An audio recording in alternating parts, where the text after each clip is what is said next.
Sportsman Society tournament at the recent Georgia Invitational and finished 11th out of 291 anglers. Ricky Green knows about getting started in this profession. Well, Ricky, you know, a lot of guys and people out there, you know, that are members of Bass are interested in knowing how in the world they would ever get started in a career that would carry them through life just fishing for fun and for a living. What advice would you give someone interested in that? You need to get some support and help to start with, Ray. And, you know, there's been a lot of families broke up, guys that really, a lot of guys have lost their wives over getting too hung up on it. And you've got to, you know, you got to kind of play that beer. And the best thing to do is like I did my wife. I got her out and got her to fishing, and she enjoyed it. And so she goes a lot. And when I'm out on the road, she'll go out and take the boat and go fishing herself, you know. So as far as getting into it now, you've got to build your reputation by winning a tournament or two or placing highly several times. And, you know, that's the way a fisherman gets started this day and time. Well, do you recommend, or would you recommend to someone interested in, that was seriously interested in, perhaps even already involved in sport fishing, bass fishing, getting into the Bassmaster tournament circuit for a learning experience? You think it would be, that would be the starting place? You bet. That, you know, even this day, after I've been in it, I started fishing with you back in '67, but this day and time, I promise you, every tournament I go to, I learn from every partner I fish with. So it's a great learning experience even for me, and I should know just about everything there is to know, but somebody's always coming up with some new little something, and it helps me out down the road somewhere. Yeah.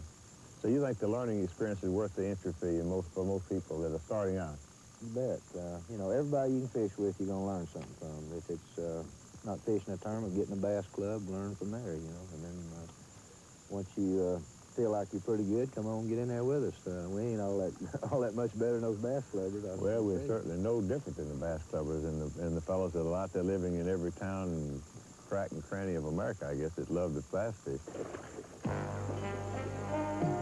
Regardless of what level of bass angling a fisherman participates in, there'll be counseling, advice, and exchanges of information among fishermen. To the extent this occurs at the professional level is a mystery to many. Fish. Ricky, one of the things I've always been curious about, I know that you know all the fellows that are you know, competing in the Bassmasters Classic, as well as most of the fellows fishing the qualifying events, but how much do you actually talk with these fellows? I mean, it's not like a lot of sports where everybody's sort of super private. I know. How open are you with these other fellows as far as sharing information and giving them tips or believing what they share with you? I've learned over all my years, Ray, that I've got 3 or 4 buddies that I can always rely on, and I've never told them a lie, and I don't want them to ever tell me one, and it's awfully important, you know. And a lot of times we'll sit down with a map, whether it be the Classic or a regular tournament, and sit down with a map, and if, for example, if I found some fish, I want to show my buddies exactly where they were so they won't go in there and bother them, you know, won't go in there and look for them. You're telling them where those fish were you found, not to tell them where to go to fish, but you're letting them know where to stay out of. Right, so they can go look at it to figure out the kind of pattern that the fish are on. If they're on points or pockets or whatever, then it can be helpful to them, but I just want them to show that, because if I tell them if they're on points with timber on them or clean points or whatever, there's a good chance if you tell 3 or 4 of your friends, they're going to find that particular spot. See? I see. So you tell them where your spots are. Exactly. I want them to know exactly where they are, and you know, and I tell them what I caught them on, and you know, they've done the same for me over the years, and it's been awful helpful. It's been a lot of tournaments I've been out in practice and not catch maybe 1 or 2 fish in 3-day practice, and then maybe one of my friends, Tommy Martin or Jimmy Houston or some of those guys will come along and say, well, I caught 5 today on a spinnerbait in a foot of water and the back ends of the pockets. Well, that little key right there helped me to place in the top 20, you know, and it's happened so many times. Buzz baits. They're heart stoppers when the big bass blow up on them. But there's more to fishing these topwater spinnerbaits than just cranking and reeling. The Bassmasters will be right back to look at some tricks on fishing buzzbaits in heavy brush, hooking bass on a buzzbait, and what to do when a fish misses one. Don't go away. We're coming right back.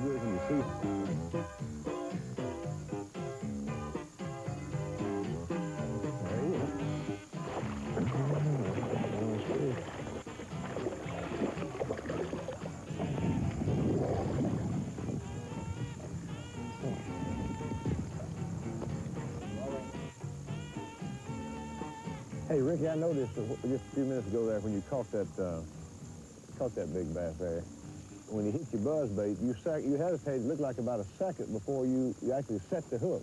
Was that reflexes that was slow, or was that deliberate on your part?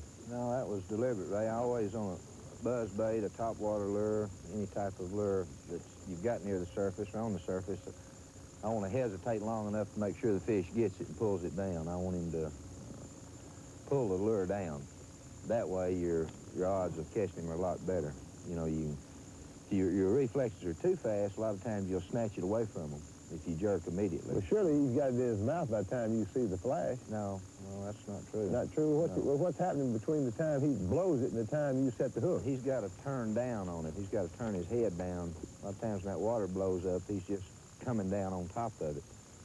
And if you'll wait long enough to get his head on down on it, you know. You actually feel him before you set the hook? I bet. I don't ever jerk until I feel him on top water bait, a buzz bait,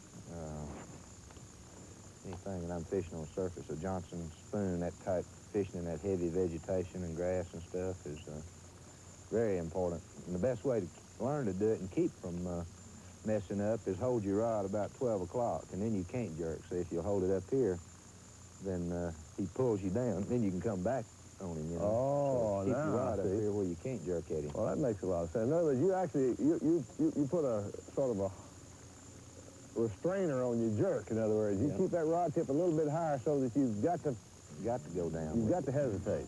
During the right time of year, under the right conditions, buzz baits will score big in the strikes category. But there'll also be a lot of misses on this lure.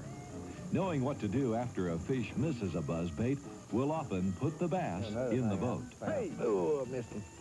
Oh! Well, I saw his back. He was all throw in there. God, tore my skirt up. There he is, right? God, fella.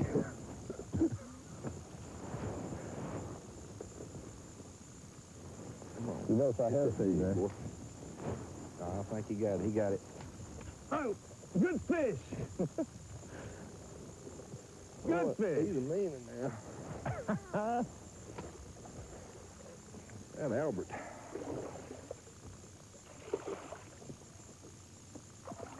All right, son, that is all I'm going to tell you.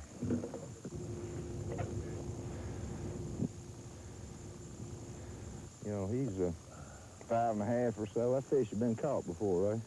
Yeah, I'm not surprised this water. Yeah. He likes to ride, doesn't he? But you know, when I missed him, then you missed him, and what'd you do then?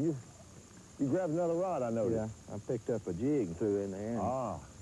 A lot of time, that's a technique that'll catch them, you know. Now, as soon as he missed it, you just flipped the worm or jig, in this case, back in the hole and whammo. Yep. That's something you always need to have one laying handy with a worm or jig on it in order to throw it right back in if you miss him. It's unusual if that fish hit that buzz bait twice, so usually won't be that again. Caught 2 good ones in the next 50 yards. Oh! Oh, that was a ferocious. He had it. He got it. Oh! Good fish. That fish, 5.5 pounds, way around. Man. Boy, he socked that thing, didn't he?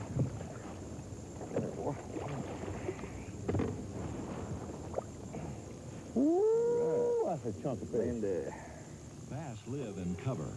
An exposed hook buzz bait will often catch more bushes than bass, unless the retrieve technique is right.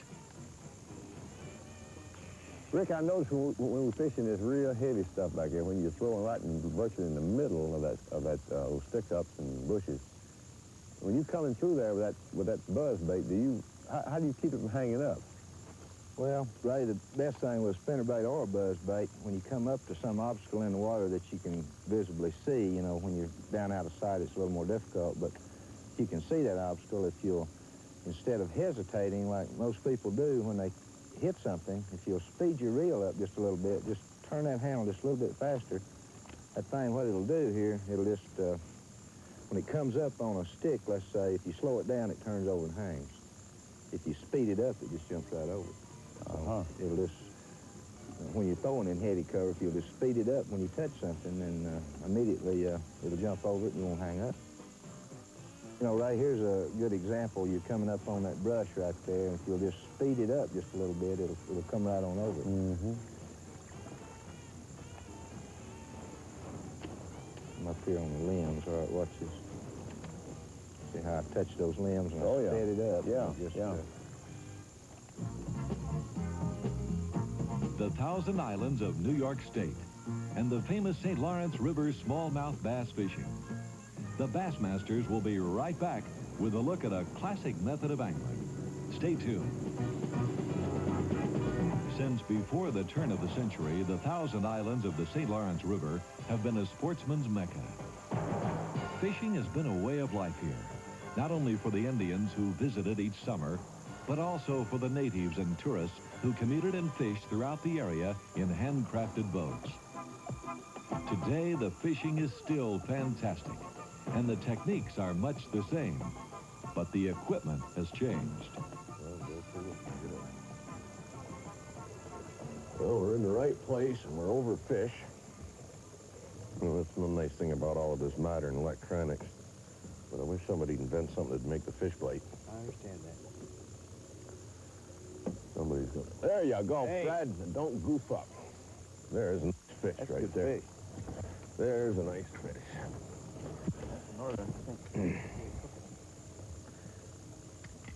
Boy, he hit it like a ton of brick. No, that's a nice bass. That's a nice bass. Good one. Yep. There's about a pound of fish right there. Was that about an average, you think? That's a typical bass, yeah. You wouldn't be ashamed coming in with a bucket full of them. You might like them a little bit bigger, but there's a good meal there. Pretty. Yep, right there. The fishing begins here each year on May 4th with the opening of the pike season. The smallmouth season begins June The term 15th. goes. Most of the angling is charter boat drift fishing in medium-sized cruisers. The average daily cost is $40 per person for a 5-hour trip. A party of 4 can charter for a full day for $225. It's wise to book guides when first coming to the St. Lawrence, not only for safety purposes in the reef-infested waters, but also for their fishing knowledge. There, now we're where we want to be. We're about 20 feet of water right off the edge of the weeds. When you're about 20 feet. Yeah. 20 feet is the magic number of the St. Lawrence River because the weeds, apparently at sun penetration, do not grow to the surface past 20 feet. And if you see a weed bed any place on the river, you can almost bet $1 million that right off the edge of it, you got 20 feet of water. And the fish lie on the edge of the weeds waiting for something to come by. And it's not at all unusual to catch pike while you're bass fishing or vice versa. While smallmouth fishing has been the prime activity here on the St. Lawrence, recent Bass Angler Sportsman Society tournaments have drawn awareness to another species of fish, There's a nice the largemouth. 3-pound fish. Fred, you know, the smallmouth fishing, the drift and the minnow fishing has been here, you know, a lot of years. But what is tournament fishing? Has it changed the way a lot of people are fishing? Are they going more to artificials, or just what's it meant really up here, all the tournaments and everything? I'm not sure that it's changed the people that's been fishing here for years and years in deep water fishing. I'm not so sure that it's changed their way of fishing, but it certainly has brought in many of the bass clubs, those people that read about the good bass fishing up here, coming up, trying different things, and just basically, I think it's improved a lot of the tourism up here. Many of the bass clubs come over here up between Alexandria Bay and Cape Vincent and had bass tournaments. There's here one probably every other weekend throughout the summer. I just added another dimension to a great fishery that's always, I really believe it's always been here. You think more people are now fishing for largemouth than they used to? Oh, definitely. When they had the first tournament here, there were people in the crowds that said they'll never bring in a largemouth, and they were just unbelievably, they were shocked to see some of the fish and the huge stringers, the 59-pound stringer that the pros were bringing in at the time. So has it started more people fishing for largemouth around here? Quite a bit, you think? I think more people are attempting it. It's a shallow water fishery, and they get a lot of wind up here, and I'm sure that a lot of the bait shops have moved some of the tackle that they've never moved before toward the front of the store, and it's added another area of fishing when you can't get out here and into the deep water and fish. Okay, good girl. Okay, now just take it easy. Now when you hear that grinding, don't reel. That's reeling against the drag. Now as it comes up, okay, now reel. There you go. Reel until you hear the grind and then stop, because you're not gaining on it. Don't pump it too hard and don't give it any slack, which you're doing. That's a northern, I think. Northern? Northern pike. No, don't go up and down. Don't give it any slack. Just hold your rod steady. Now reel until you hear it grind, and then stop reeling.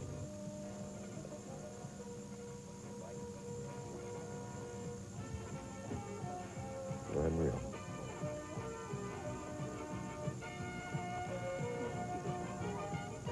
Yeah, you just keep right on a reel until it grinds. There. Oh, look. What have I got? That's a bass. A bass? You mean I caught a bass? You caught a bass. No, it's a small one.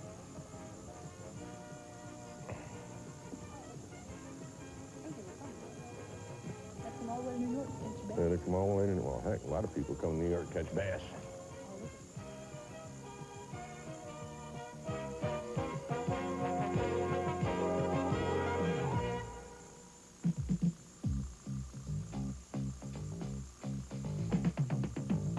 Time now for Scholl's Pros Pointers, the how-to section of the Bassmasters.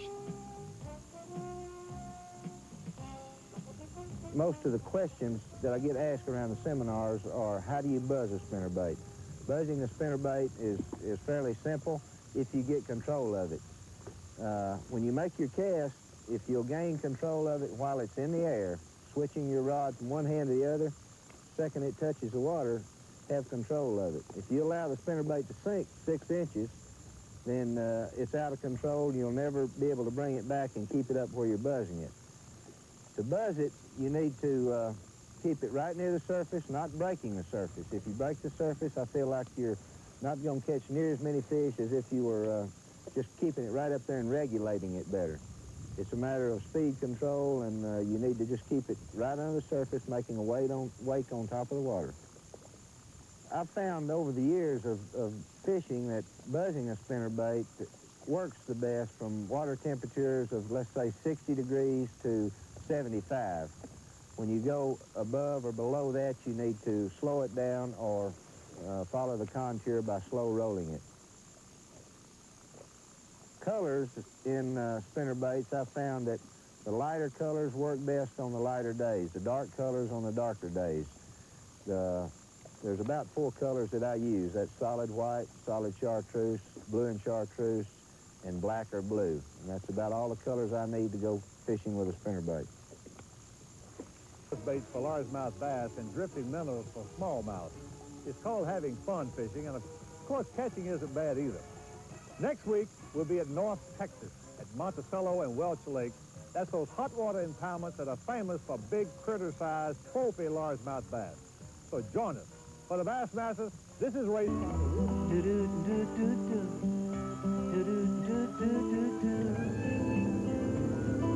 house needs painting, grass needs mowing. Where's he at? Hi, this is Hank. Sorry I missed your call. Leave me your name and your number, and I'll get back to you. He's gone fishing.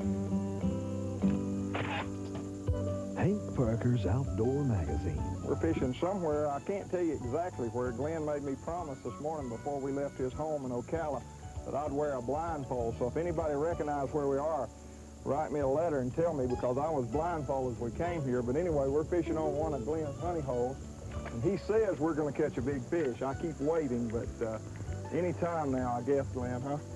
Hank, I don't mind you referring to me as Mr. Big Mouth, but you know, would you explain that? I really, my parents will probably be watching the show. Mr. Big Mouth. Glenn, I really don't think that needs an explanation. I bet everybody that knows anything at all about fishing has seen the movie Big Mouth, which is a movie I guess you produced. It's been about 10 years now, hasn't it? Right. 10 years, 10 months, and 10 days. 10 years, 10 months, and 10 days. And I guess it still ranks as the #1 underwater fishing film ever produced. Would you guess? Well, naturally, I'd say so. Oh, I think so, Probably too. #1 in the world. I think so, Maybe too. in the universe. I don't know if I'll go that far. Oh, you lucky rascal. Hey, man, there's a 2-pounder. You lucky rascal. Using light line with small baits to get a lure to dive deeper and to have better action on a lure. Today, I'm here with Paul Johnson, and we're going to test the difference between two extremes, 6-pound test monofilament and 30-pound monofilament. And we're going to see how deep the lures will dive and how they actually perform underwater. Paul, tell us, I see you've got your pole there. You're going to try for an underwater pole vault record? No pole vault records today, but we're going to set some new pioneering research in line running depth. We're going to measure it, and I'll pick it up underwater as you cast and run these lures by me. Every foot, I'll detect where that lure is running, and I'll also pay particular attention to the action of the lure. So let me go on down and get positioned, and then you cast, pass, and work them the same way every time. Okay, so you're going to position yourself here on the drop-off. We've got about 22, 3-foot water here, so you'll get here on the drop-off, and I'll just cast beyond it. I'm going to start with the 30-pound line. Okay, and I'll be ready. Okay. This is really going to be neat. You're going to see what a tremendous difference line diameter will make. You need to remember when you're buying monofilament line that all 10-pound or all 30-pound or 6-pound test line are not the same in diameter. Just because they're labeled 6-pound or 10-pound test line doesn't mean they're all the same. He's got that pole set up in about 20 foot of water. Unlike fish, I won't be able to hear the lure splash down. There, I can see it coming down. Sure, no problem seeing that 30-pound high-vis line. You can see the lip of the crankbait wanting to push it down, but the resistance of the line wants to push it up. I can even hear the hooks rattling as it goes past. The lure action looks sluggish. Let's see, running depth was only 12 feet. That's interesting. Now let's see what it looks like on 6-pound line.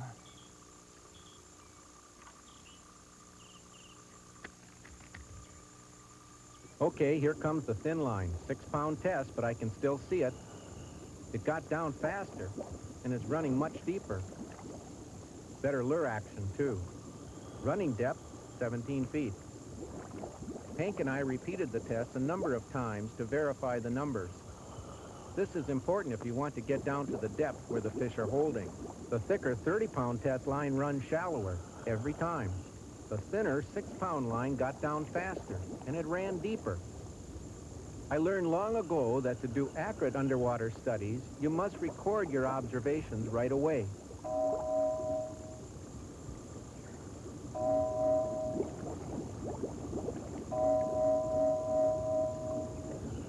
Now, fish don't have to write things down. They simply react to what they see. I could see the lines and the effect they had. There's no doubt in my mind that fish can see them too. As I started up, I wish there was a way more fishermen could be down here with me and see for themselves what I just observed. Quite a difference on Paul. Unbelievable. I tell you what, you can see there's a tremendous advantage to use light line with your lure. It'll help you gain depth. It increases the action of the lure. But there's times that you can't use light line because of the heavy cover if you're fishing around barnacles or whatever. And one trick that I've learned to use and still get the performance out of your lure with heavy line is a crosslock snap. You can see this snap. It is black, low visibility, and yet the way it hooks over, you don't have to worry about it coming unsnapped. And it'll help that lure perform even with heavy line when you have to use it. For a printed copy of some of Hank's tips for the great outdoors, just write Hank Parker's Outdoor Magazine, Denver, North Carolina. Glenn? Yes, sir. I think I got it. Pretty sure. Not very big, but he's got a head and a tail. That's what Frank Hill calls a keeper. Is that right? Yes, Anything sir. with a head and a tail? Anything with a head and a tail. I see it's bigger than you thought it was. Not bad. I think I got one. Boy, he's got a shad. You don't want to come in the boat.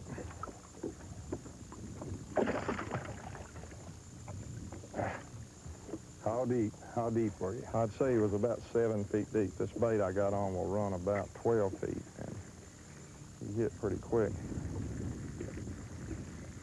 Okay. Hadn't gotten I got my lure running really going yet. It wasn't quite on the bottom. at 7 feet 3 inches. Yeah, I'm not be wrong. Got him on the outside. That's a pelican, a white pelican. Is that right? I don't think I've ever seen one. Rare, endangered bird. Take a look at this. Oh, there's a hit. Got him? Nope, nope. Got off. That's what he's been eating. Got a shad. See the tail or a brim? What is that? That doesn't look like a shad. Looks like a bird feather. That's a bird feather. I think it's a heron. A heron. Now, how would a little fish like that eat a big heron like that? Huh? I don't know. You got him. You shouldn't throw him back. You know, the heron population could disappear because of that fish. He's figured it out. What would the Audubon Society say? I don't know what they'd think. I got that old secret bait out, boy, now. Did you get that out of my tackle box? Let me get him around where he's closer to the lens and he'll look bigger. That's cheap. I love it. I love it. You got that bait out of my tackle box. No, I didn't. No, Yes, I you didn't. did. Look at there. He's what you call a pretty fish. I know the man that makes that bait, and he promised me I had the only one like it. Is that right? I've had this bait for 2 years. Uh-oh. Glenn, that fish was right on the break. I was rooting bottom. And just as soon as I came off the bottom, that's when he took it. He didn't get a whole lot of it. How come you catch them in the lower lip like that? How do you do that? That's a trick, tournament fisherman's trick, where you can hurry up and get them in the boat, get them off, and get back out. It paralyzes them, doesn't it? I don't know. They hit the line and they just give up. Maybe. Come to the boat. Hey, I wish I knew a trick to make them give up.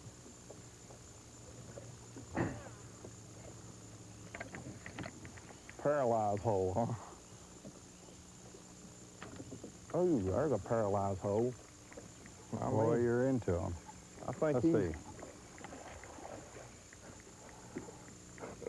I think he's got me paralyzed. That's wonderful. That's wonderful. It's a lot of fun, guys. Every day is a holiday and the skies are baby blue, and anybody don't like this life is crazy.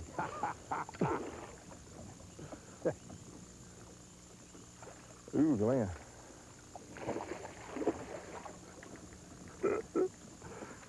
Boy, this is not any fun at all. We could be home mowing grass.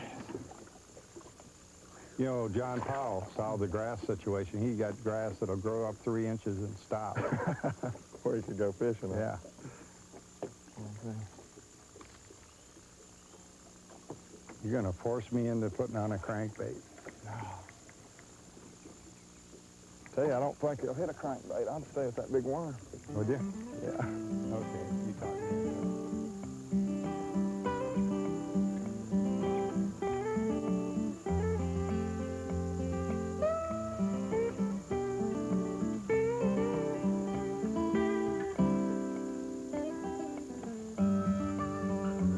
You shouldn't have done that. I missed him and flipped back in there and caught him. How about that? I think he ate the other half. That worm's got that stuff on it that makes him eat it. He doesn't have a bird in his mouth, does he? No bird. Or else he's already swallowed the whole bird.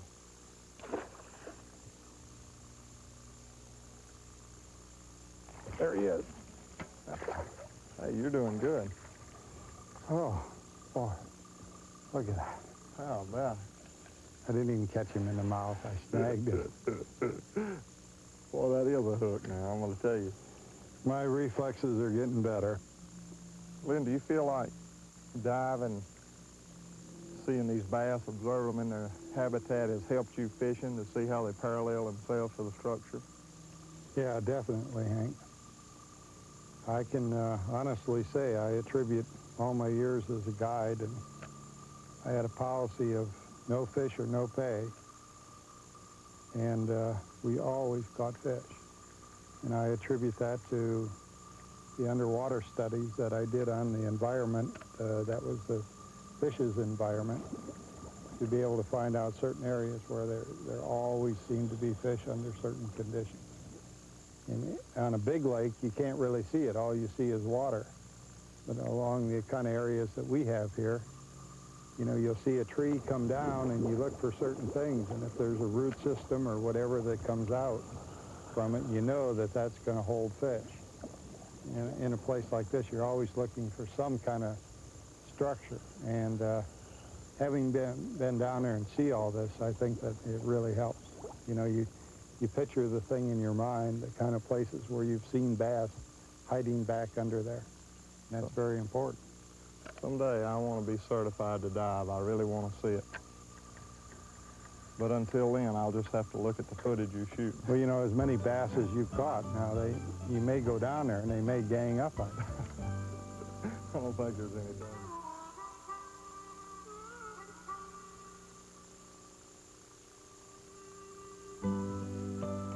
What's a bass fishing meant to you in the largemouth bass? You know, I don't really know how I got so hooked on bass fishing. I started out as a kid and I did a lot of pan fishing, did a lot of crappie fishing with my dad, and it was always something about a bass that was just mystifying. It was just a special fish to me. When I got a little older and I could afford some of those $2 bass lures, I started going around fishing some of the farm ponds and things, and I really got hooked on it. And then as I worked, you know, just before I was 16 and able to really get a job, I used to bag grocery for my uncle. He had a little grocery store, and saved my money. And then when I was 16, I got a job after school and saved my money. When I was 17, instead of buying a car, I bought a bass boat. I had to bum a ride with all my friends to the lake. You know, they had a trailer hitch that could pull me. I didn't even have a car, but I had a bass boat. I started fishing some of the little tournaments and things, and really got hooked on tournament fishing. But there's a lot more to bass fishing and a lot more to what we have here than just tournament fishing. You know, I make a living tournament fishing, and I appreciate that opportunity. That isn't what bass fishing means to me. Bass fishing means a lot more than just tournament fishing. It's being out here and having the freedom that we have and able to make a presentation and trick that fish and catch him and hold him up and admire him and then let him go. It means a lot. Yeah, I feel the same way, Hank, really. I don't know what this world would be like if we didn't have largemouth bass. What would we do? I don't know if I can handle it, Glenn. I love it. I do, too. I really hope you enjoyed the show today, and I hope you enjoyed my special guest as much as I did. Thanks for being with me today. God bless you. I'm Hank Parker. Glenn, I appreciate you being on the show, buddy. It means a lot to me. Let's catch one more fish. All right, we got 10 seconds. Go. Hank Parker's Outdoor Map. He said, I'm sorry, buddy, I can't go. I'm watching the Orlando Wilson Fishing Show.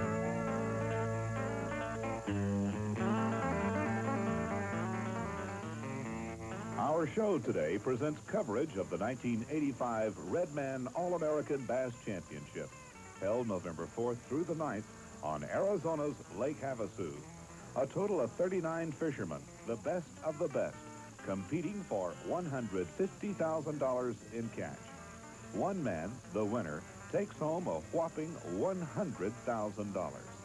The tournament, staged by Operation Bass, is the culmination of a series of one-day, close-to-home, $50 entry fee tournaments, followed by regional competitions.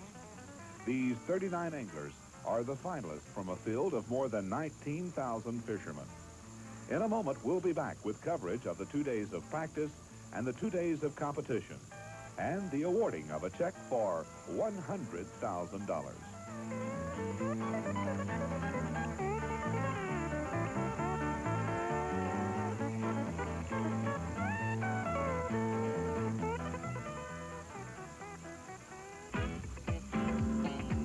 Before the big competition on Arizona's Lake Havasu, the 39 Redman All-American finalists and their wives, along with invited press observers, are treated to a visit to nearby Las Vegas, Nevada.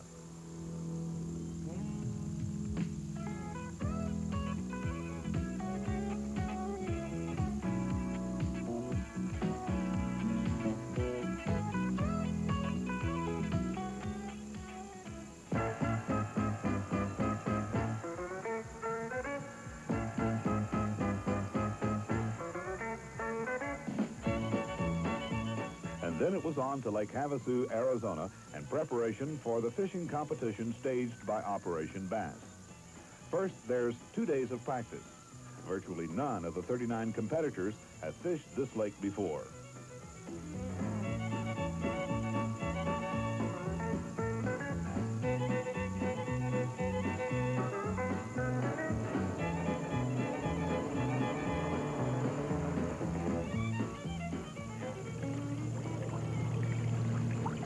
This particular area, I just had 3 real good fish blow up on a buzzbait. If I would have put on a trailer hook, I believe I could have caught all of them. So it seems to be a good concentration of fish here. All day long we've had fish in similar areas. We've seen one fish that probably would have went 3 pounds. That's been about the biggest. Everything else has been anywhere from pound, pound and a half. I don't think it'll take over 20 pounds for 2 days.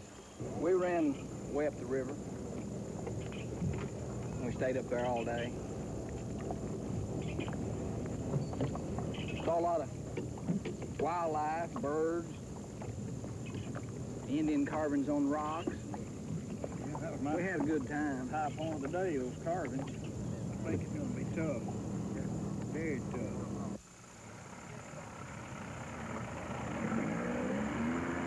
After 2 days of practice, it's still too early to say who'll be in the top running. Even the anglers aren't predicting. But before the actual 2 days of competition, there's a chance to relax, enjoy some fine eating, and be entertained by country music star Bobby Bear.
It's time for show and tell at the first day's weigh-in.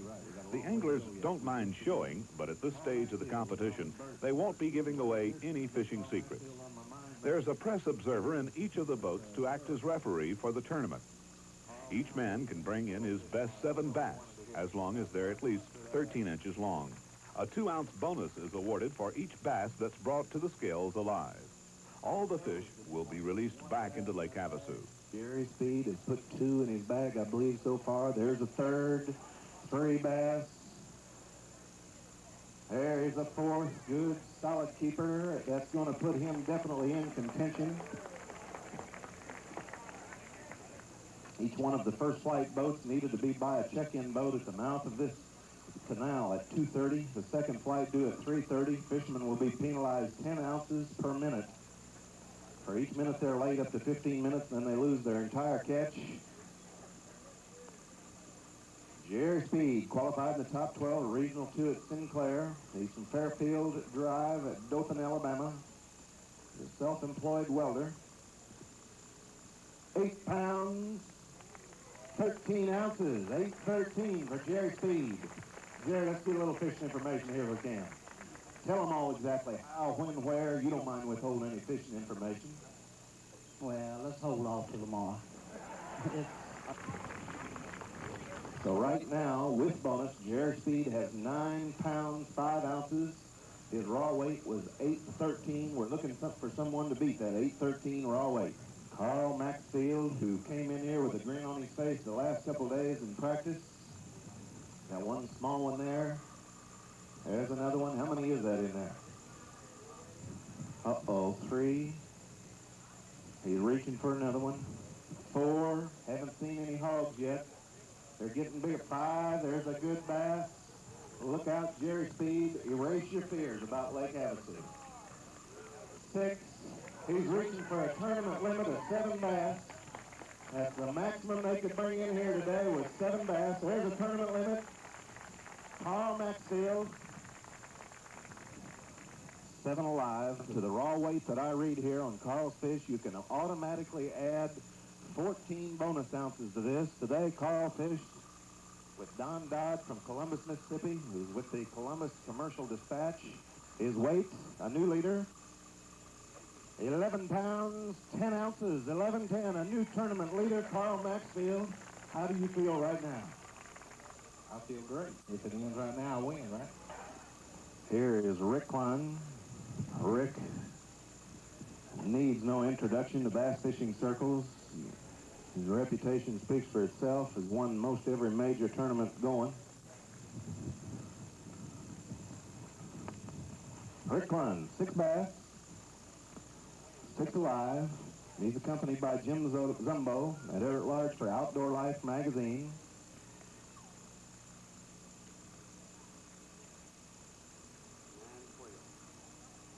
$9 pounds, 12 ounces, 912. That's going to put Rick with bonuses right up in what, second place, Dolores? In second place, here's Danny Walden from Columbus, Mississippi, a 39-year-old sporting goods man. 9 pounds, 3 ounces, 9-3, not quite enough. You know, things pretty much went as expected here on Lake Havasu. It appears as though it's going to take 20 to 22 pounds to win the tournament, and I think most of the guys agreed in the beginning, you know, that if they were able to catch 7 fish, that was about the approximate weight they were going to end up with. But you could never tell. So y'all stick around. When we get back from this, we're going to bring you the second and final day of competition, because in bass fishing, you never can tell.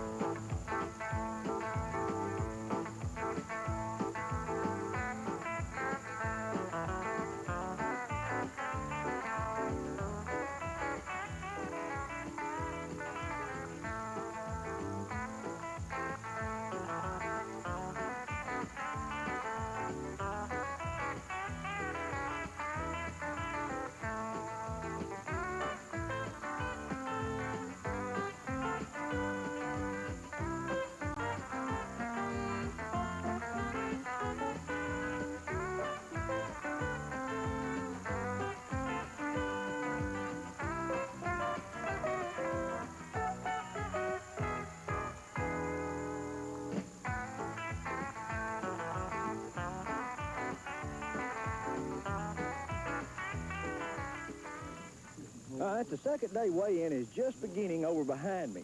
If you remember yesterday, we had Carl Maxfield from Summerville, South Carolina. Carl had 7 fish for a total weight of 12 pounds and 8 ounces, and that put Carl in first place after the first day competition. Close behind him is Rick Clun from Montgomery, Texas. Rick had 6 fish weighed 10 pounds and 8 ounces. Now, between Rick Clun and 10th place, there's only 4 pounds difference between second and 10th, 6 pounds from first to 10th. Now, the weather's made things maybe a little bit different today. I don't think there's going to be as many fish caught as there were yesterday. The wind is blowing somewhere 20, 25 miles an hour, I guess, and I think that's going to create real problems for the fishermen. So it's going to be interesting to see how it all shakes out. Jerry Speed with 9.5 is in 11th place. There's only 4 more of these contenders to weigh in. Look at him, look at the scoreboard. Jerry, you're in, right now, unofficially, you're in 11th place. Right now, Jerry Speed is 3 pounds, Jerry Speed is 3 pounds and 3 ounces out of the lead. That's all. And so his combination of raw weight plus bonus ounces for each live one that he has, if they total greater than 3-3, we'll have a new tournament leader here. He'll jump all the way from 11th place right up front. How many bass are in there, Jerry? 3 bass in there, so the only thing is going to be left to determine is what the new score is to be. Okay, here we go. Jerry Speed, hang on just a second, Charlie. Hang on just a second. Everybody be real quiet now, real quiet.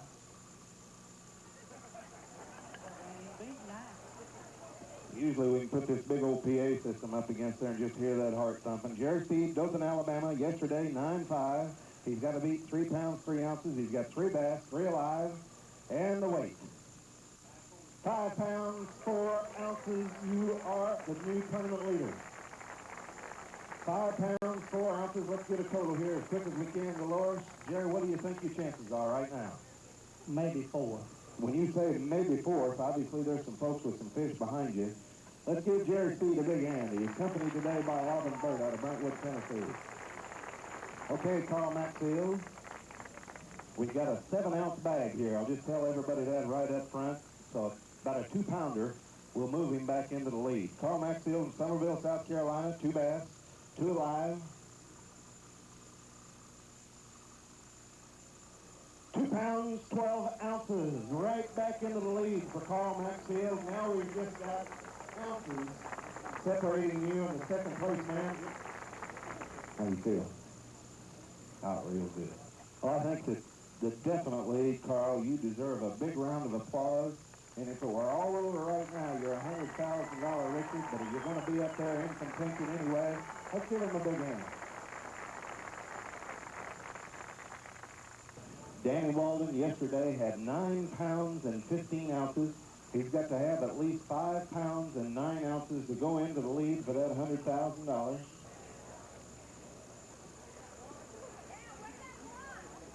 Before you set him in there, Charlie, Danny Walden, give me a guess. How much weight do you think you got there? 6 pounds. 6 pounds. Let's take a look. You got to have 5'3" to move into the lead right here.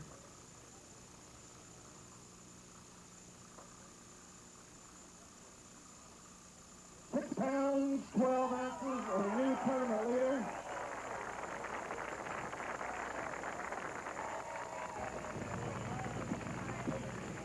Rick Plum has got 3 bass in there. All of them are live, so there's 6 ounces. Raw weight when we set them on the scale here.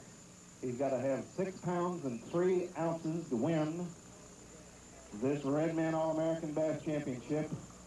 You're comfortable, aren't you? You never get comfortable. Okay, let's take a look. Let's set them on there. Here we go.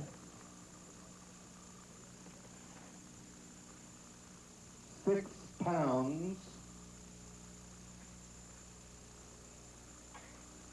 12 ounces, 612. Unofficially right now, we've got a new leader and champion.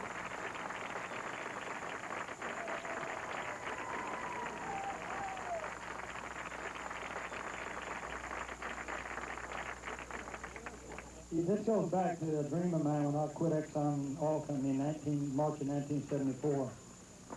I quit it hoping that I could make this my profession. The other dream I had that was for the sport of fishing was that someday somebody would be paying $100,000. I'm talking about 1974 when the first prize back then, the biggest prize was $25,000 in the Bassmasters Classic. And that was my goal, that I would be good enough someday when it rolled around and they start paying $100,000 that I could win it. You saw how much I beat Danny by. That's the sad part of this tournament. I don't deserve that much more money than him because he put in just as much effort, just as much heart as I did to win that money. But that's unfortunately the name of any sporting event. There was 19,000 people fished the Redman circuit this year. There's no other event in this country where you have to go through that many people to get to the finals. You can't go through 19,000 fishermen in this country and think that when they get to the regionals even, or much less the finals here, we can play the word games all we want. Nobody's ever yet told me what a professional is or what an amateur is in the sport of fishing. It's the only sport in America where the American dream still exists. I've said it before and I'll say it again. Why? Because it's the only sport that doesn't discriminate. It doesn't eliminate you just because you're 60 years old. It doesn't eliminate you just because you're 16 years old. And you don't have to have any physical attributes. You don't have to weigh 250 pounds and run 109 flat. All you got to have in this sport to be good is desire, to go out there and fish. There's plenty of guys in this tournament. Fritz can throw a crankbait further, longer, harder than I can fish one. Danny is probably a better spinnerbait fisherman than I'll ever be. Worm fishing, I hate it. So I'm sure there's a bunch of them here that fish worms better than I do. So it's not really the physical attributes, it's your mental attitude and the desire. And so as long as you got that, you can play this game. And I believe that or I wouldn't be here. If I thought there was any way I was going to hurt this sport, I wouldn't be here. Because the fishermen that I fished against are too important to me.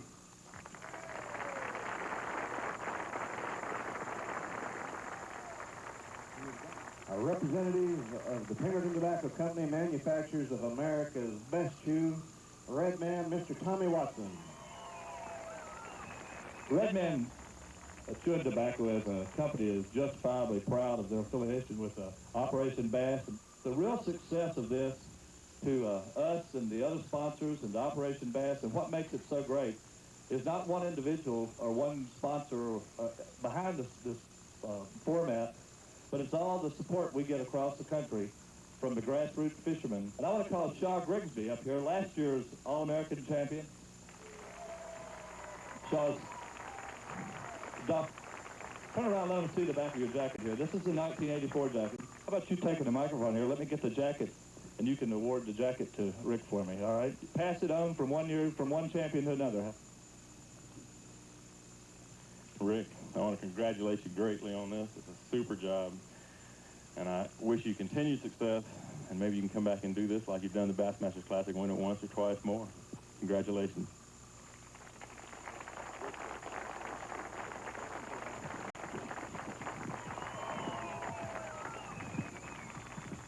Thank you, Shaw.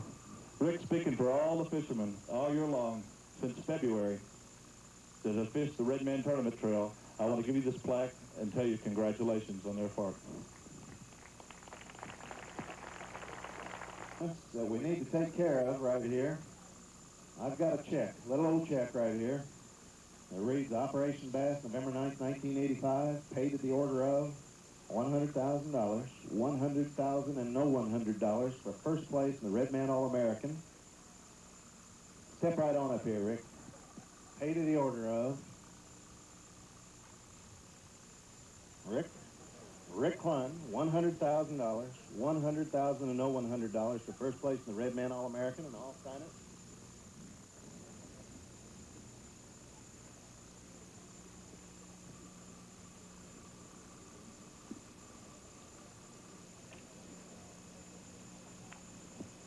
One final congratulations to Mr. Rick Clun, the champion of the 1985 Red Man Tournament Trail and Red Man All-American.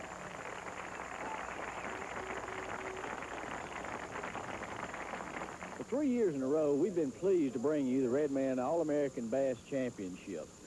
You know, this tournament is a culmination of some 90 tournaments that the Red Man Operation Bass Tournament Organization had across the U.S. this year. Some 19,000 people participated in these tournaments. If you'd like to become one of these fishermen, please call the fine folks out there.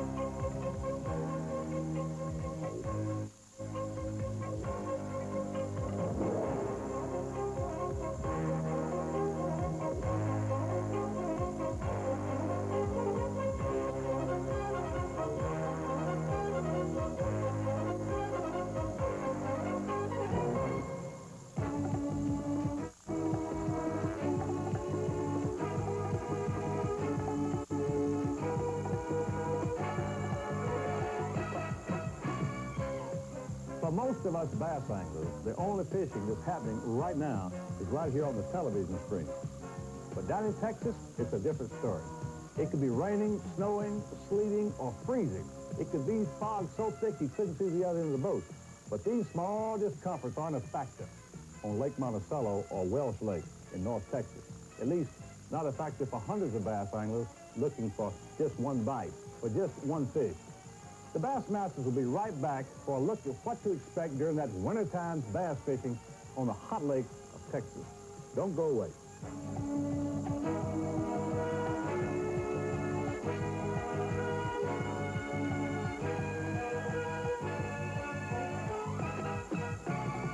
Broke the Texas bass record on this impoundment, Lake Monticello, a small 2,000-acre reservoir near Mount Pleasant, Texas.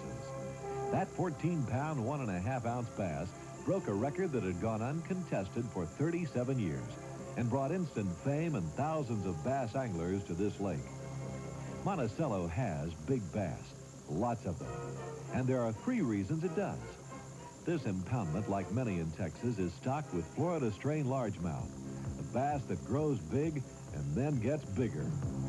Secondly, Monticello is a hot water lake. It's the cooling pond for a coal-fired power plant that dumps hot water into the lake year-round. Even in the dead of winter, there's 60 and 70-degree water here, and the bass love it. The third reason this impoundment keeps producing lunkers is the slot length limit. Anglers are allowed to keep bass under 14 inches, must throw back all bass between 14 and 18 inches, but can keep lunkers over 18 inches.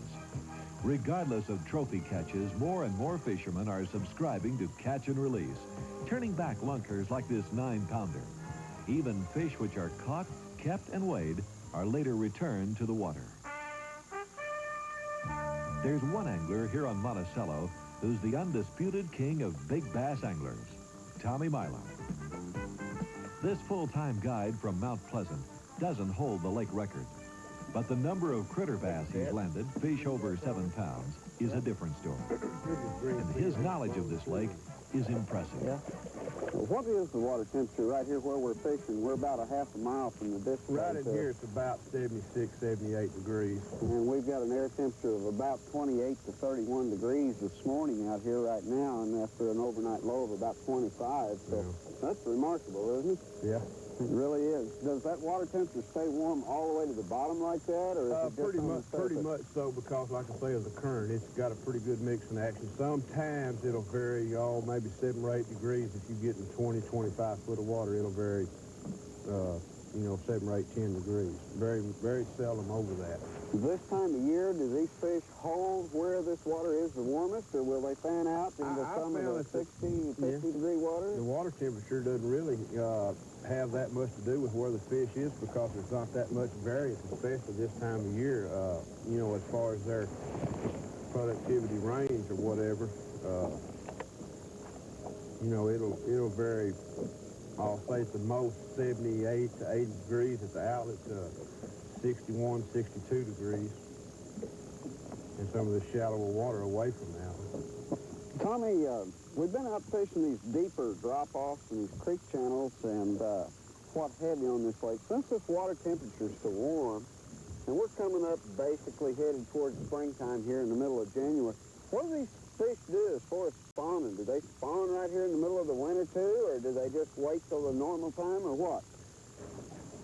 Well, what I found out, mainly these fish start in December. Around the full moon, they'll have a little spawn, and around the new moon, they'll have a spawn.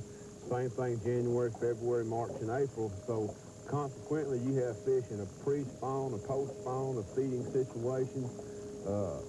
Fish are in every situation at some point in time, basically all winter long. And that's one thing a lot of times makes it so good on this lake. You can catch fish in a post-spawn or pre-spawn or even spawning all in the same day on different patterns. Tommy, since they are in a lot of these fish in a spawn period, do you go up and fish shallow water for these fish at any time, or do you just basically still hold for the fish that are out on the structure? No, I'll fish for spawning bass. Well, like today, we have such a high sky, and the barometer, as you know, is really high today. We're kind of having a hard time.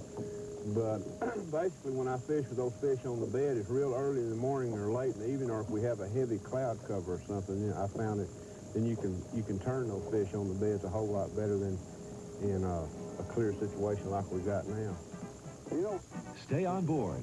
The Bassmasters will be right back with more bass action on Lake Monticello. We'll look at a deadly new flipping technique and visit with the angler who holds the distinction of catching the largest bass from Texas public waters. Don't go away. largest trophy bass caught in Texas dating back to 1943, 6 of them, 25%, have come from Monticello. And all those Monticello monsters were caught in January, February, or March. Most of these giant bass have been and will continue to be caught on large crankbaits, big worms, or jig and pork rigs.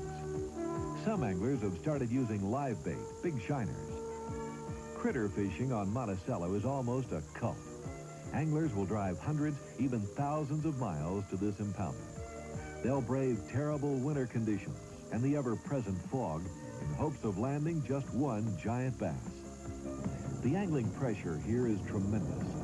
On this day in January, more than 250 boats had launched on the 2,000-acre lake before 9 a.m.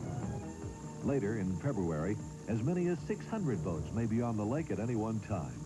There are giant bass here, bass which have reportedly insulted 25-pound test line, ripped hooks out of big crankbaits, and crushed topwater lures.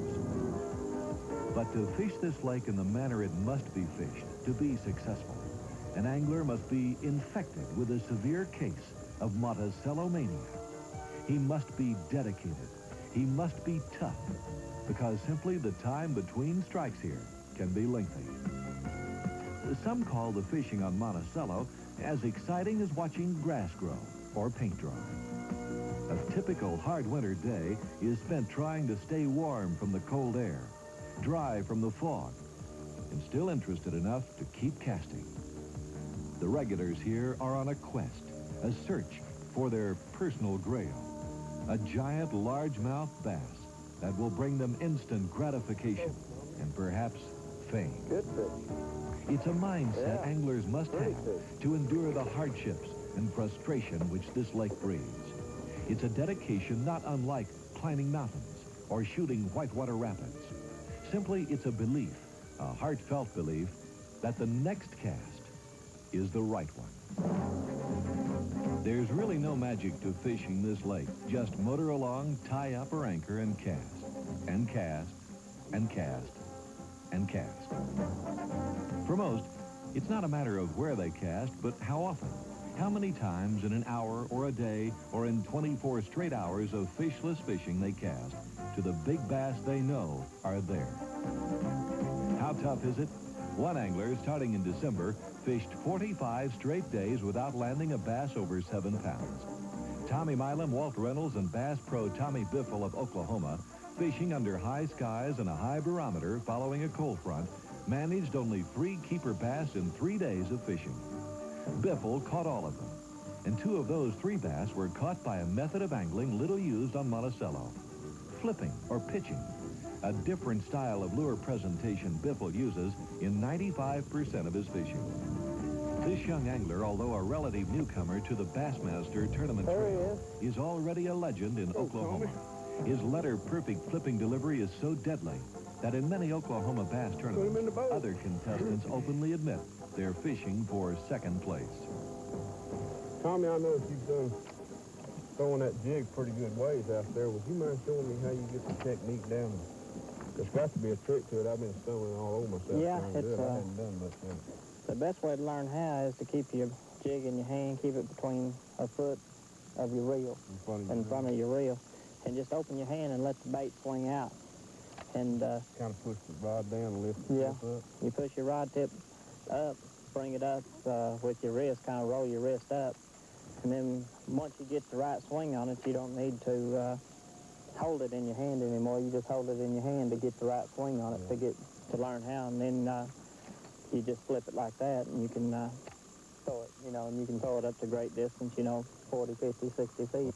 Well, it must be a real good method, because I think you won a lot of tournaments and money doing it this way. Yeah, Tommy, it is. It's a real good method. It beats the conventional way.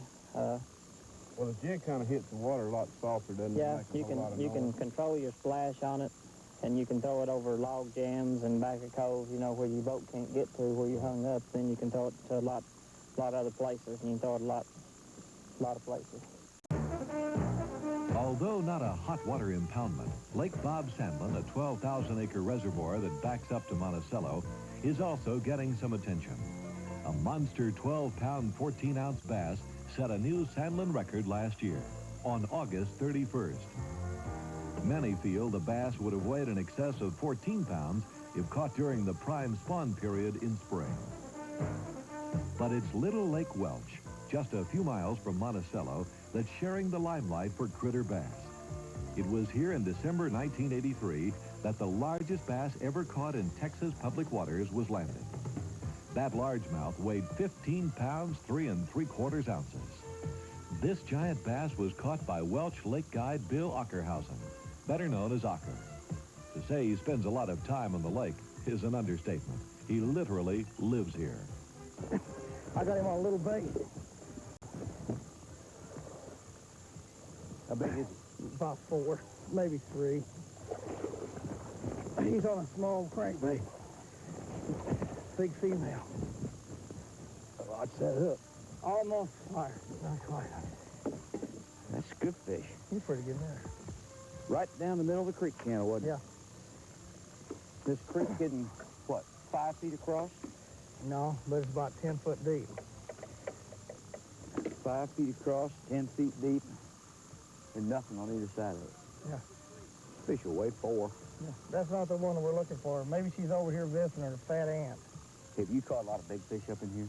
Pretty good sized fish. You lose a lot of them in here because they'll go around this timber in the creek and take off. That fish looks, I want to say it's starting to develop eggs, but I'd say she's probably got a good belly full of brim. That's a healthy fish. Pretty looking fish, isn't it? Yeah. That's a Florida. So it's going back, right? Going back. Going back. Goodbye, darling.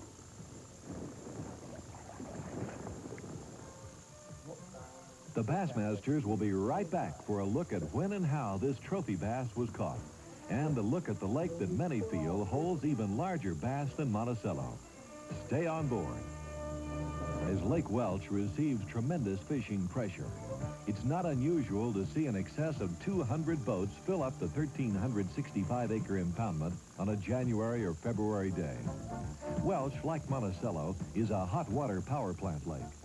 While Monticello is regarded as a clear water impoundment, Welch is super clear. And under bright skies and a high barometer, it can be even tougher than Monticello. The angling techniques here on Welch are much the same as on Monticello. Cast and cast, and then cast some more. I mean, you're not going to come out here to catch, 50 fish a day, are you? No, it's kind of a lake of, you got to be constantly prepared for that one big strike. As soon as you try something casual, like being lazy, not retying, things like that, you're going to get that one big strike that you wish you were prepared for. So if you just stay prepared, ever cast, when it happens, you'll have a success story out of it. It's a mental thing, staying up all the time. And it's kind of like a checklist that runs through your mind. Like then? I just got into a brush pile. Like facing your bait when you retrieve, I watch people fish. That's one of the biggest mistakes they make. They'll have that strike and they'll be sideways to their lure or sideways to their worm. They'll just be completely out of position. That's one of the things you think about. Regardless of whether it's Monticello or Welch, or for that matter, most any hot water lake where the air temperature is cold and the wind calm, fog is a problem, a serious problem. Regardless of the amount of experience on a lake, fog is disorienting. But there's a boating navigational technique that will help get you where you're going and back. Time, distance, RPM, and compass. But don't wait till it's foggy to practice it. Figure out the route in clear weather. Start by using a lake map or your own drawing. You'll also need a compass and a stopwatch. Take a compass heading to your first target, a significant and obvious target. We'll say it's a tree with a white cloth. The compass route from the launch ramp is 45 degrees. At idle speed, you'll learn how long it takes. We'll say 8 minutes. After reaching that target, we're going to the second target, a fence post. The route is 360 degrees, and it takes 3 minutes at idle speed. Next, we proceed to the fishing spot, which is 300 degrees from the fence post. It'll take 5 minutes. Practice this route running till you're comfortable with the procedure. Then practice it in reverse, from the fishing spot back to the ramp.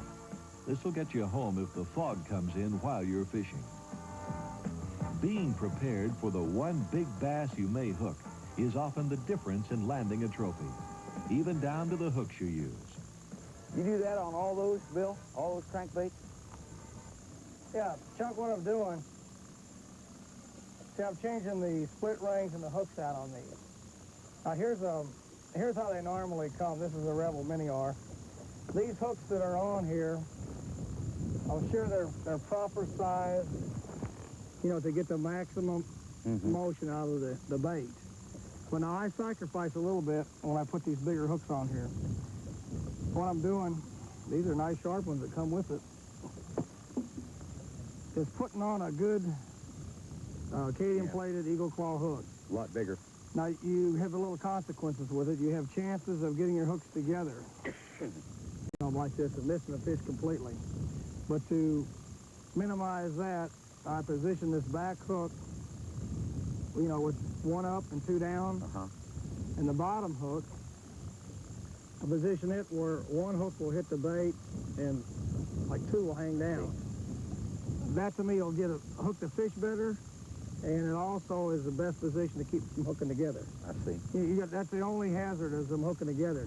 If you hook a big fish with these hooks, either one of them, it's going to stay with it. Got a lot better chance. He's going to take the hook with him, and your line and your bait, or you're going to put him in the boat. Yeah, with that heavy line, you know, you're not going to straighten out as many either. Now, when you hook a log, it's a tough of getting it out of there because the hooks won't straighten out, and that line's strong where it won't break. So there's a few of these in the bottom of the lake. I'm going to put this one in somebody's mouth. Fog, rain, snow, and ice, and miles of fishless casts. Is it worth it? Does that one single big bass justify the hardships? Come on, Bill Locker thinks so, as he recalls the biggest day in his bass fishing career. This was an early Christmas present for myself. My wife said she don't want any more like this. I'll give you a kind of a brief description of how this was caught. This particular was a Friday night. It was 7-degree weather. The lake was calm. It's hard to resist a calm before a storm. Put my boat in, went directly to my fishing area. Picked up about a 3-pound bass, checked my line, checked my hook. The very next cast, hard double thump on the bait. I set the hook. It become a tug-of-war of a fish trying to go into the trees and me trying to hold the fish out. This made progress toward the boat. The fish come up, made a boil. I took in what line I thought I needed.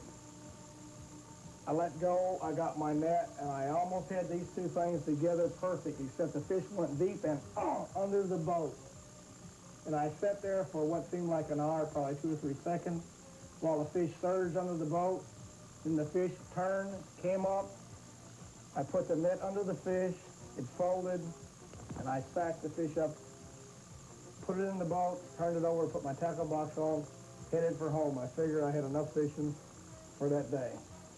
That's more or less how it happened. I didn't realize I had a big fish until the wife said, hey, this fish is bigger than anything you've ever caught. And after checking it out, I agreed with her. And here it sat. And it's the biggest thing anybody's caught in Texas in public water so far. Knock on wood.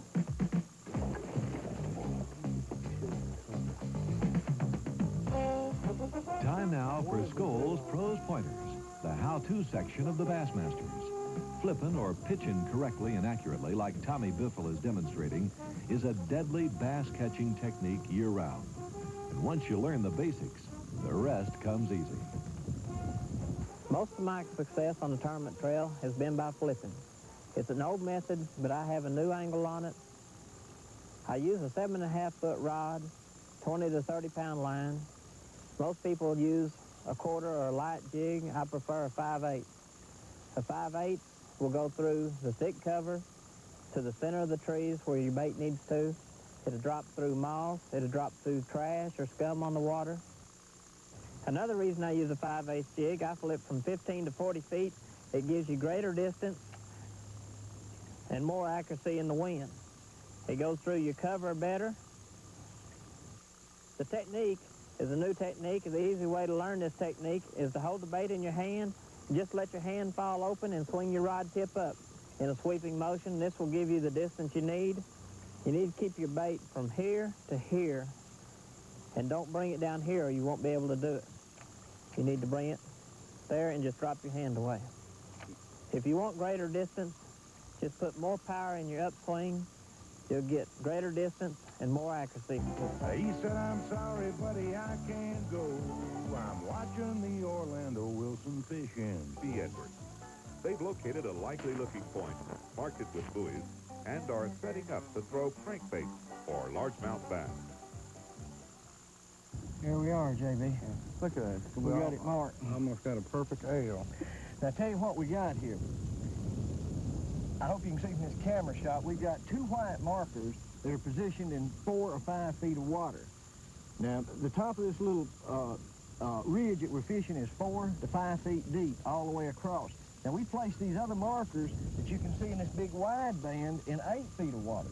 So as you can see what we have here, it drops from 5 to 8 feet pretty quick right here, but you got a kind of a large underwater point out on this yellow marker here, and you can see how it comes out and goes in. So what we're going to be doing, we're going to be casting these crankbaits up in 4 or 5 feet of water and then crank them down. I think the fish are going to be holding out here in about the 8 feet of water, somewhere between, as the thing drops off. At 8 feet, it drops on off down to 12, 15, 20 feet.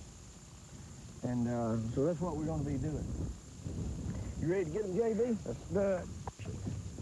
Now, this is not what you would call really deep water fishing. This is a perfect example of great kind of structure that you can fish and minimize the risk of a lot of people bothering with them. You know, most times fishermen are going to fish a shoreline and they're not going to get out on the bigger water areas to try to find fish. And so basically we've got the same kind of structure here out in the lake that one would look for along the shoreline. It's just that, you know, this is hidden, you can't see it. If in this particular lake, the fish normally stay, even in the summertime, 8, 12, 15, no deeper than 15 feet of water. In some reservoirs, you may use the same technique we're using here, but you may want to mark the top of, the 15-foot water, and then outline the 20, 25-foot depth. And, you know, use worms or something. Of course, 5 to 8 feet of water, you can still catch them on worms. However, these fish have been pretty active, and crankbaits have been good. But if you get down to where you're trying to fish structurally in 15 feet of water, it's extremely difficult to do it with crankbaits. You'd have to go to a jig pig or a plastic worm or something. There he is, JB. What you got? Get in and get out of your way here. Pretty nice little fish there, isn't it? Oh, not too bad. It's pulling. Whoa, buddy. JB, I can't get him up. That's a nice fish. It's a lot bigger than what I thought it was. Yeah, it is. Not too bad. Come up, man, Boy, brother. it's like a freight train. Uh-oh, I got him. Got his gill. I thought, You see him wet me? they got the shower. I got all the way back over here. Boy, I tell you what, that is the toughest fish. Look at that little booger. Whoa, baby. Look at that. Came back and hooked him in the side there when he jumped. That's the toughest part there. It's a nice fish. Yeah, it is. Not too bad. Look at that. All right. Left there, didn't he? All right. Get us back up there. You know, another thing too, JB, in positioning markers, you know, there's several things about marking open water fish, you know, I guess that you ought to focus on, is when you position the markers, that's fine. If you run over it with your big engine, you need to let it set for a half hour or so before you go back and actually fish it when you run over there with it like we did. We ran over this particular area and marked it, and then we waited a little while, and we came back. There he is. I don't know what size he is. Oh, that's a pretty good one. Pretty good one, isn't it? A pound. Oh, me. They like it, oh, little bait. Yeah. That little shadrack worked on him, didn't it? Yep. You know, it's just about identical to the size shad we've seen flipping out there. That's kind of a small fish. Let me show you what kind of disposition bass have. They'll hit anything even bigger than they are.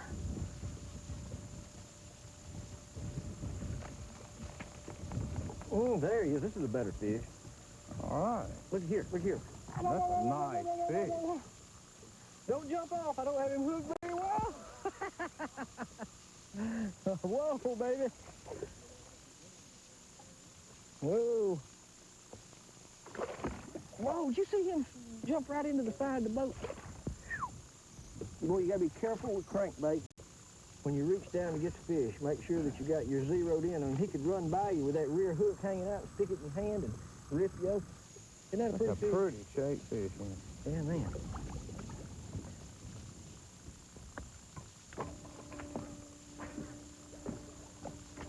Tell you what, they really in these areas.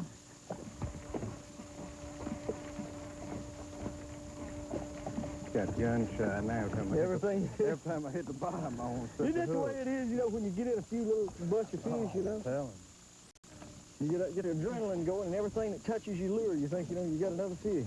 But, you know, a lot of times when you don't do that, you miss it. True. What fish hit me right at the boat. You know, a lot of times. Oh, that's a pretty good one, too. Don't even break your line. Whew. All right. Here, I'll get him for you. So long rod, I can't reach him with my shoulder arm. Whoa, buddy. That's a nice fish, JB. Fish go 3.5, so. All right. Big fish. Oh, that little old bar out there, aren't they? They loaded pretty good on that.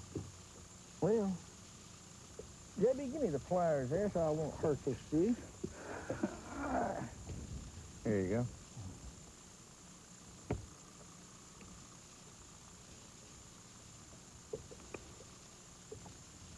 Trying to get this hook to minimize tearing. I don't have him. You don't have him hooked very well, but that's that old hard part. Yeah, just right in that little tough part there. There he is. Didn't hurt him at all. All right. Way to go, JB. About a dozen more of those will make a day. Look at it. Don't jump back in my face. I ain't want to do that one time. I pointed down his head was saying he just jumped and blew right up my face. All right. Well, the wind blew us off just a little bit, JB. Get back up there. You know, nobody may have ever fished this thing. You know, that's true, that open water fish. So many people just won't take the effort or make the effort to find these kind of places. And they're really not that hard if you'll get you a good map. And that's true. Well, I'll tell you what's attractive about this place. I mean, you can go out anywhere and find 5 and 8 feet of water.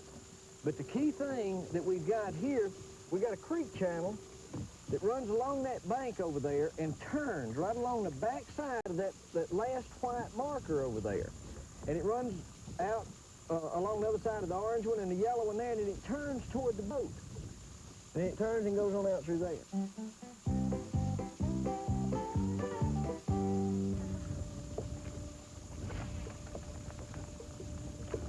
I'm making a pretty long cast and running that crankbait real hard till I feel it bump.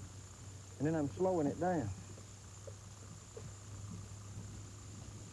It's digging right along the bottom, and then when the crankbait gets in about 6 feet of water, you'll start feeling you'll start feeling the bottom. It'll stay just about, you know, cranking like we're cranking without the rod tip way down in the water, and just a medium fast retrieve. That crankbait's going to run about 6 or 7 feet deep.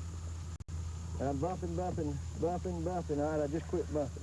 And that's where the fish have been. I think they're over the 8 or 9 foot of water, but they're a few feet up off the bottom or something.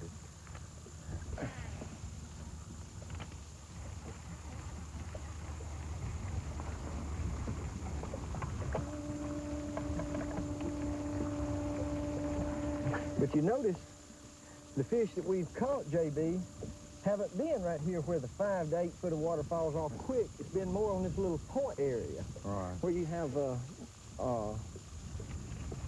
greater, well, in other words, it tapers slower from 5 to 8 feet. You know, God, that must be 75 feet. Yeah, but that point's a little bit close to that deeper water, too, where the channel cuts in there. Yeah, and it's right on the, really, it's on the inside of a creek channel bend, not on the outside. Normally, you know, your outside bends are sometimes better.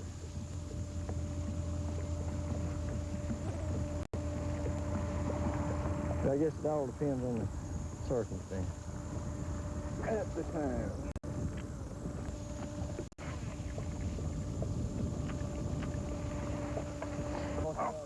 Oh, it's a baby freight train there. Tough, ain't it? I've never caught fish this We're strong. going to go back to around the motor. Boy. Oh, that's a good fish there, Yes, sir. He ate that bait up, too. Ooh, I thought I had one hit right at the boat with a piece of milfoil, I guess. Little footballs, every one. You notice that? Yeah, that's bad. Short and heavy. Oh, I got one. Hey, this is a good fish, JB. Uh-oh. You know, I thought he must have been in the milfoil, Edward. I swear I thought he was bigger. That's the smallest fish of the day. I'm telling you, we hadn't caught anything that small. You had me convinced. I missed you. Well, I'll be darned. Must be feeding time for those cows over here. You know, that's what I call this spot. I call this my cow pasture hole. Cow pasture hole. Yeah. Yeah, let your lunker go there before somebody sees them. Yeah, boy. Hey, guys, I'll give you $2 to edit that one out.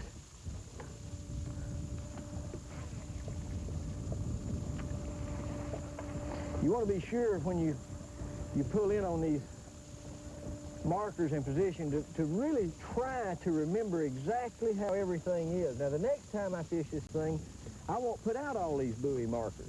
I'll have it fixed in my mind, and I'll triangulate. I'll pick something over here, something over here, and something over here to line up with, whether it be that telephone pole and this tree and that fence post way up there. But I'll triangulate this one point right here. To me, the key of this thing is where it tapers off the slowest and makes a point. The tip of this point is the key location, the key on. If I can remember how to triangulate and get back to this point, then all I have to do is drop maybe one buoy marker, and I know that the bank turns back that way, and I know that it goes that way. And, you know, if you can remember that, or either, if nothing else, have a notebook and make you a little diagram of exactly how that point lays and how you triangulated to get back to that thing, then you can just come in, cut your big engine off, and move up with the trolling motor, where you don't spook them. Get right up to where you find the 8-foot ledge, maybe go across it, zigzag a couple of times, make sure you're right on a little point, and drop your marker and then fish both sides. There you go. All right. Let me get over here. Can you tell how big he is?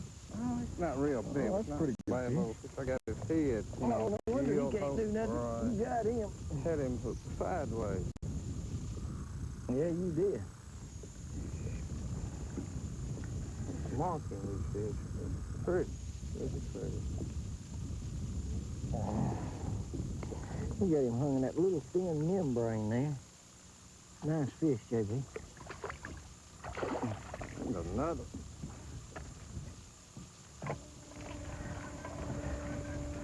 Stopped right in the middle of my cast.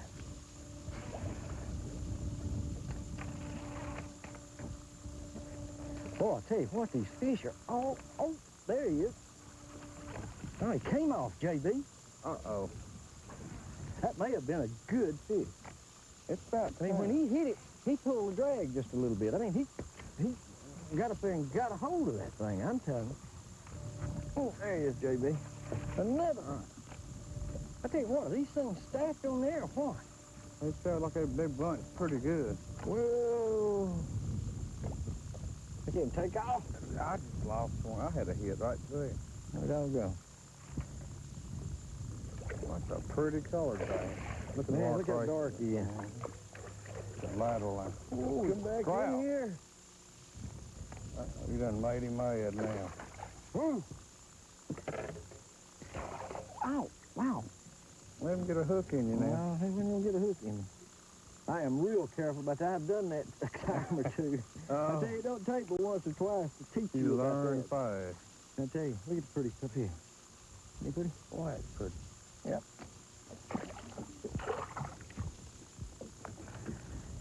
What we're using is a deep diving crankbait. Now, you're using a kind of a gray back with white sides. And the bait's about, what, 3.25 inches long. It's a shad rack, painted, mine's painted a Tennessee shad color, which is gold with kind of a white belly and a black back. I think you're using a gray back with white sides. These fish are so active today, you know, I don't know that color would make a whole lot of difference. But there's 2 or 3 important things about fishing a crankbait.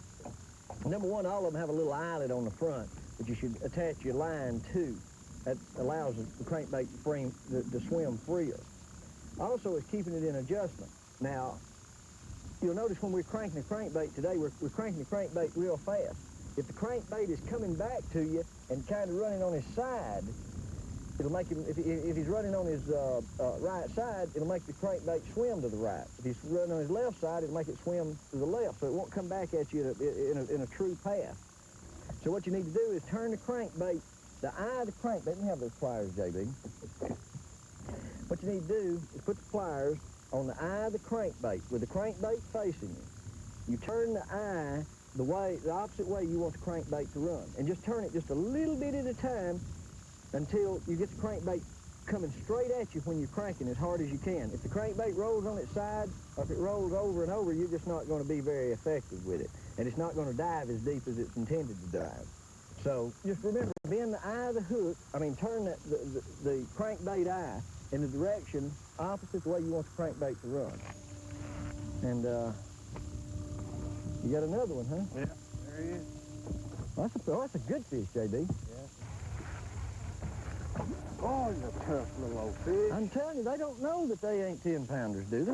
Well, I tell you what, that's a little bit bigger fish than I thought he was. Yeah. Look at you got him on the outside of the mouth, haven't you? Right. Oh, his front hook's got him in the lower lip. I thought you caught him on the outside of the head. Give me the hitches. I got him now if I can get hold of him.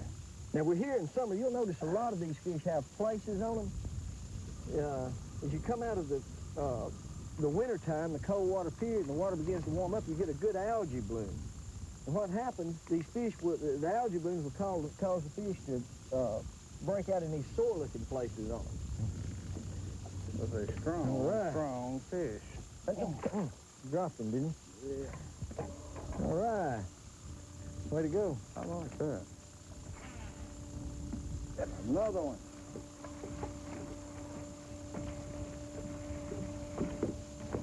Now, that fish was outside the area we marked, JB. I kind of made a wild cast, too. This is just all kind of a big flat that culminates in that point up there right at the bend of the creek.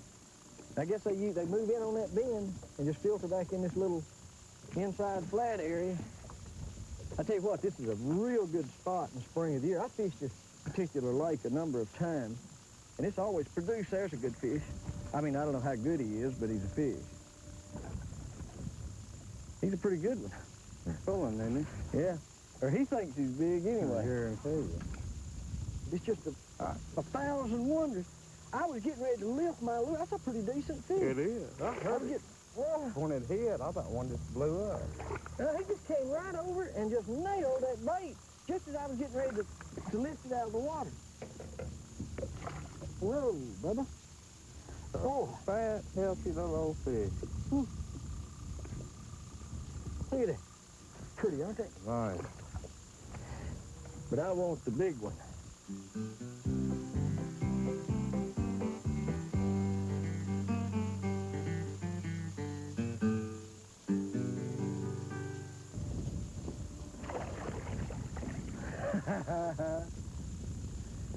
Things are tough, aren't they?